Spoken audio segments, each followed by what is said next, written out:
Hi, it's been a while since I posted anything on this website. Well, I thought it would be a really cool idea to do a little video where I talk about how I might go about doing a lesson plan. And this is kind of like a mock kind of proposal that I would do in a professional learning community meeting. I don't have any people to actually meet with.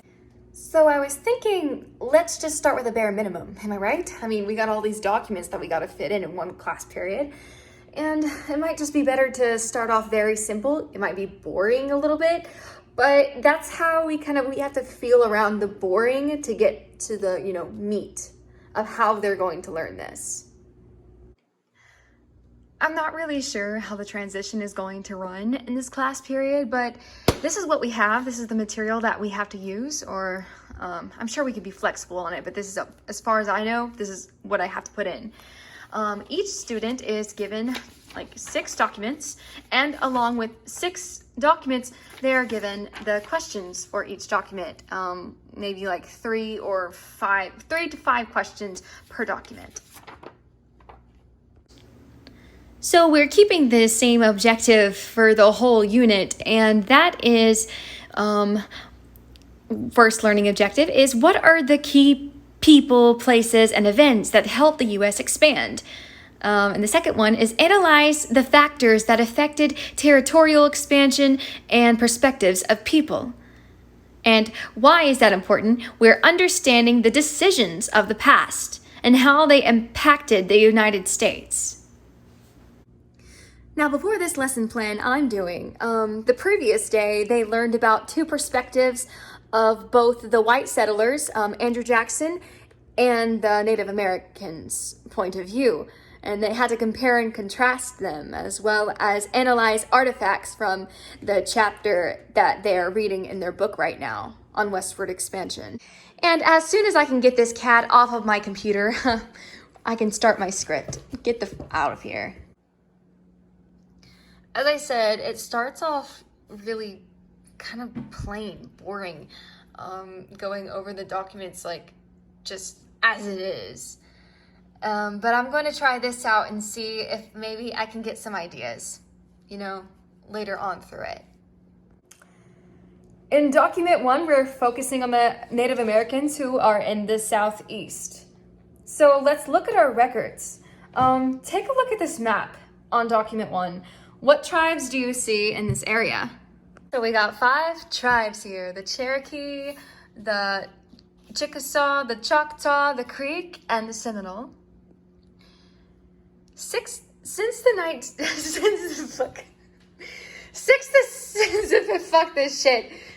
1600s, white settlers had pushed Native Americans westward. By the 1820s, about 100,000 remained east of the Mississippi. Where is Mississippi on this map?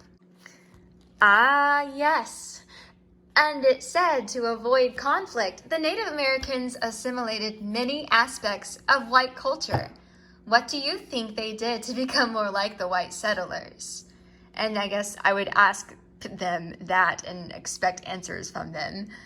And this is why they called these tribes the 5 civilized tribes, because they adopted those aspects. Most of their lands consisted of the state of Georgia, the Carolinas, Alabama, and Mississippi and Tennessee. One of the questions on your document says, why do you think the white settlers wanted the land on the east of Mississippi?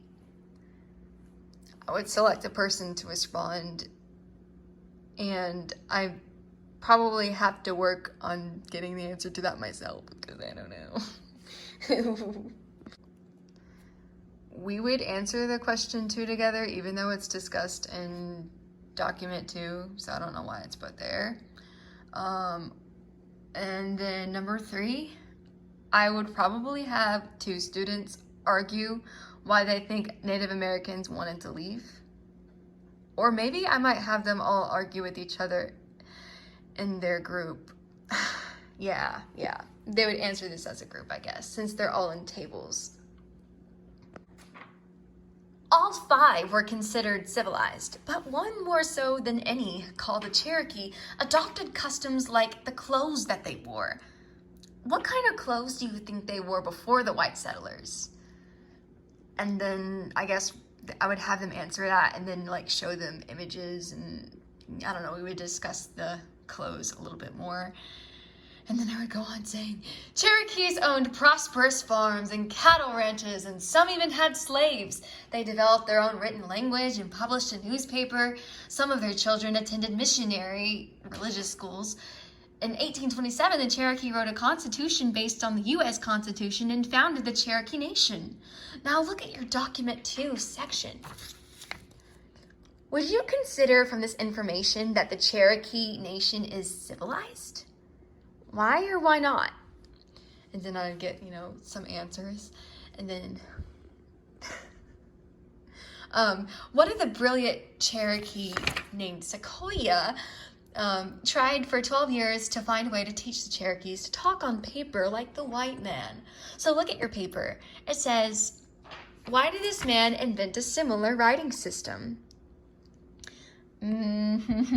Well, he invented one for the Cherokee language without ever having learned to read or write any other language. He identified all the sounds in Cherokee and created 86 characters to stand for syllables. And then I might show them the Cherokee characters in a picture and maybe a video of their language and how it sounded. I'm not sure if I can find that. Using this simple system, they learned to read and write. To answer the question, he hoped that by gaining literacy, which is the ability to read and write, that his people could share the power of whites and and keep their independence. So we could say he wanted them to stay independent and strong as a nation, separate but equal as the white settlers. Now in Document 3, we have Andrew Jackson's reasons for Indian removal. What are the 3 categories of reasons that you see? So-and-so, I would say their name, I guess. They would answer economic, political, social reasons. Yes, just as we have discussed in that one lesson about why people go into war, the same rules apply for why one would force a group off of their own land. They had discovered gold on the Cherokee lands. The land itself was fertile and perfect for growing what crop? Cotton. Since the U.S. passed laws allowing them to take Indian land, Jackson considered the natives as conquered subjects. So they had a right to decide where they should live.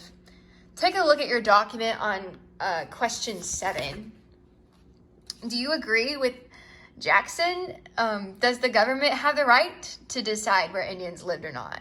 Did they even have the right to pass their own laws about being able to take over their land? What did they have over the Indian nations that gave them this ability to think they were better? What gave them more power? More discussion on that. It's going to be a lot more in-depth additions. I don't know, maybe some fun facts. Blah, blah, blah. Another reason was to take the Indians to the protected Indian territory where they would not be persecuted by white settlers so they can keep their culture and way of life. But based on previous experiences, do you think they felt protected on the Indian territory they were forced to go to? And then we'd have another discussion about that, blah, blah, blah, blah. And go back to number 6. What groups do you think might benefit from this land? I actually don't know the answer to that right now. So blah, blah, blah, blah, blah, blah. On document 4, it says there is an Indian Removal Act of 1830, blah, blah, blah, blah, blah. So basically, I have to go through all these documents. They're good documents. But it's a lot because eventually I'm gonna have to get to the Trail of Tears,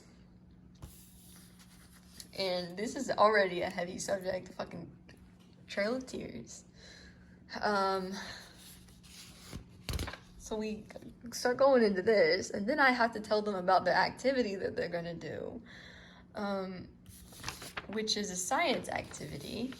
And we still have to continue filling out the document answers to the questions. But we have a good answer key. Like the teachers have a good answer key. And all right. But this is what I'm concerned about. This is part of the Trail of Tears unit, but there's a lot in this procedure. We're supposed to be going over the diseases that were in the Trail of Tears. So not only were we focusing on all that information, we had to talk about diseases and the problems that they experience and the impact of that on the citizens. And this has its own, it's like I'm redoing a whole class in the middle of class. And so I introduced this activity, and they're going to be working on their own in groups. And of course, all of the groups are going to be having questions on what they need to do. So they're going to be breaking up into groups of 2 and 3, or in their tables, because they have tables. And they have to pick a disease from this list to research. And I don't know, like they have to make a PowerPoint presentation on it. And it has to include all these things, like the general overview of the disease, the causes, the incidents, and how did it affect the groups, and did the Cherokees encounter this disease while on the Trail of Tears, signs and symptoms, diagnosis, treatment. I was kind of thinking that maybe I wouldn't make them do it as a PowerPoint, and then I could make them do it as a poster instead, because I want it to be a little bit more hands-on. But I don't know, I'm just going to have to figure that one out. And not only that, I want to get rid of these. But these are part of it. They're a part of the packet, and they're really good, I guess, because they're forcing them to think about it from their perspective. Like, how do you feel when you have to start a new grade? How do you feel when you move to a new classroom the next school year? What if you were told you had to switch classrooms and teachers in the middle of the school? It gets them thinking about it in their own 2021 middle school life. But I don't think it's going to help, with the time that we have to fit this all in, plus the activity for the groups. I just want to toss that out. And this is another one that has them basically saying what they learned in classroom. And I think it's kind of redundant. And I'm not really one for redundant and reviewing all in the same day that you're learning the material. So I don't want to go. Maybe we might have a discussion about this. What were the effects of the Indian Removal Act for Native Americans? What were the effects for the white American? But I feel like they already went over this the previous day. And I'm not sure how I'm going to close this. But it might just be that they have to finish their project the next day. Or some other day of the week when they're finishing up tasks that they haven't yet completed.